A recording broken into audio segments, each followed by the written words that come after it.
ఈరోజు మనం ప్రపంచ స్క్లీరోడర్మా దినోత్సవం జరుపుకుంటున్నాం కాబట్టి ఈ వ్యాధిని గురించిన అవగాహన మనందరికీ ఖచ్చితంగా ఉండాలి.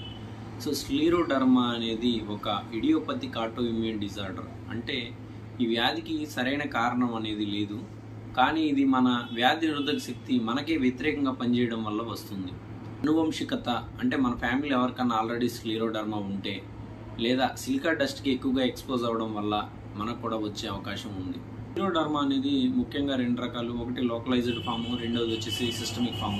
ఈ systemic form is very dangerous. ఎందుకంటే పేషెంట్ 5 to 10 yearsలో మరణం సంభవించే అవకాశం ఉంది. ఎందుకంటే ఇది డీప్ ఇంటర్నల్ ఆర్గాన్స్ అయినటువంటి ఊపిరితిత్తులు, లంగ్స్ ఇలాంటి వాటిని ఎఫెక్ట్ చేస్తుంది. కాబట్టి క్రస్ట్ సిండ్రోమ్ అనేది స్క్లీరోడర్మా యొక్క ఒక రూపం.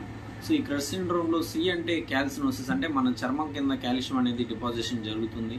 అలాగే ఆర్ అంటే రేనాట్స్ ఫినామినా. రేనాట్స్ ఫినామినా అంటే మన చేతి వేలు కానీ కాలు వేలు కానీ ఎప్పుడైతే ఒత్తిడికి లేదా చల్లదనానికి ఎక్స్పోజ్ అవుతాయో ఇవి తెల్లగా, నీలం రంగులో, అలాగే ఎర్రగా మారిపోతాయి. అంతేకాకుండా వీటి మీద పుండ్లు కూడా పడే అవకాశం ఉంటుంది. తర్వాత ఈ అంటే ఈసోఫేజియల్ డిస్మోటిలిటీ, అంటే మన అన్నవాహిక అనేది సరిగా కదలదు.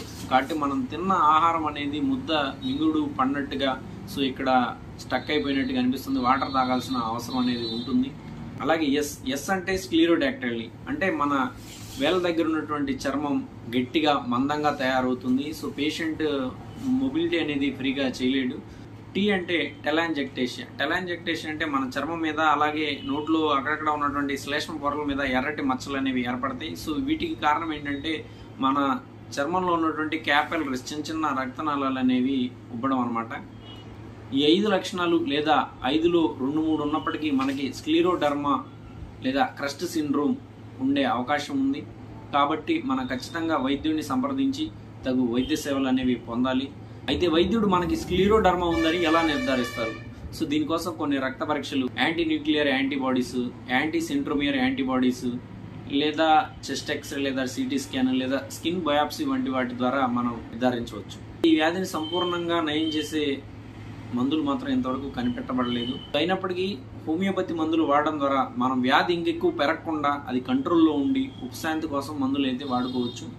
ఈ వ్యాధి గురించిన అవగాహన మీ అందరికీ వచ్చిందని భావిస్తూ సెలవు తీసుకుంటున్నాను. ఇట్లు మీ డాక్టర్ దాసరి చంద్రశేఖర్, ప్రభుత్వ హోమియో వైద్యాధికారి, ఉప్పుటూరు. ధన్యవాదాలు.